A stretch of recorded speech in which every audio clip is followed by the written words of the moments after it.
So next up, what I wanted to talk about is how you interact with contacts, prospects, and how you convert somebody to a lead.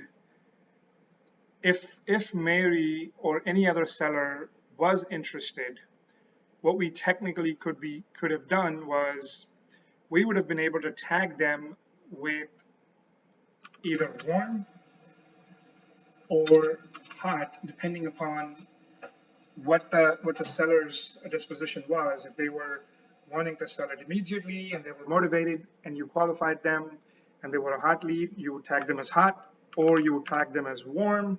And the system should automatically place them in your opportunities pipeline in the right stage.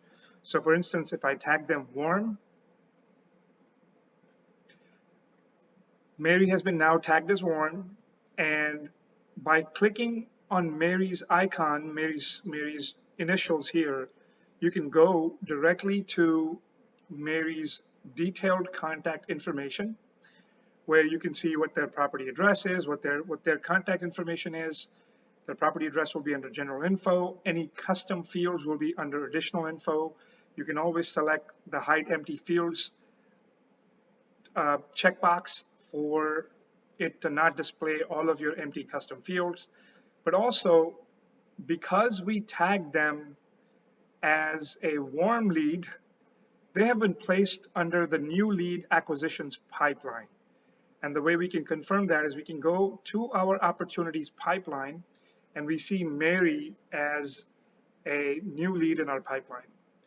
As you interact with them, if they continue talking with you and they become a hot lead, you can move them to the hot lead stage. If you are now evaluating their property, working on the numbers, you can move them to the deal research stage. If you have an offer ready or your acquisitions person has an offer ready, you move them to the offer ready stage, so on and so forth. Once you've made an offer, you can move them here.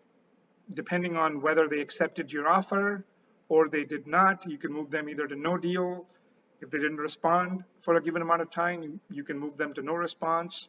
If they did accept your offer and you've sent them a contract, you can move them to contract sent.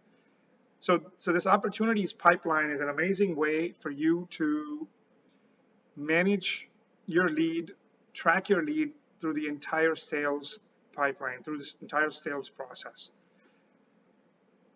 And at any given time, you could click on any white space in this lead to be able to go modify the opportunity. You can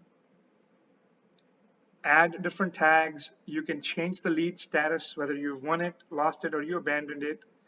You can determine who the owner for that lead is, and the lead source right here. If you wanted to change this to my name because I was the person who sent them this message, you could do that. You can have this lead assigned to a specific acquisitions manager or an acquisitions lead or a dispo person, and then it would function differently. It would just capture their name and their ownership, and you can update that lead, and depending upon that, it will update the opportunity in your pipeline. So this is a very simple way to keep track of all of your leads. You will, over time, as you make more and more contacts, will see your opportunity pipeline get filled up with leads, and it will also help you determine whether you are keeping up with the volume of leads you are receiving. So one of the challenges my team has faced is that we're seeing more leads come in than our acquisitions person has the capacity to keep up with. So we know that we have a bottleneck somewhere. We got to work on that bottleneck. And if you assigned a value to this lead, let's say you assigned potential assignment fee of $10,000 to this lead and you hit update, in your dashboard, you should be able to see that there's a potential pipeline value of $10,000. As you have more and more leads here, you will be able to gauge how much potential revenue is in your pipeline. How many leads do you have? How many opportunities are there in your pipeline? So start using it, play with it. There's a lot more that this CRM can do that we can't cover in this video, but As far as SMS marketing is concerned, what we've covered in this series should be sufficient for you to get started getting in front of your sellers and hopefully landing some contracts. Good luck.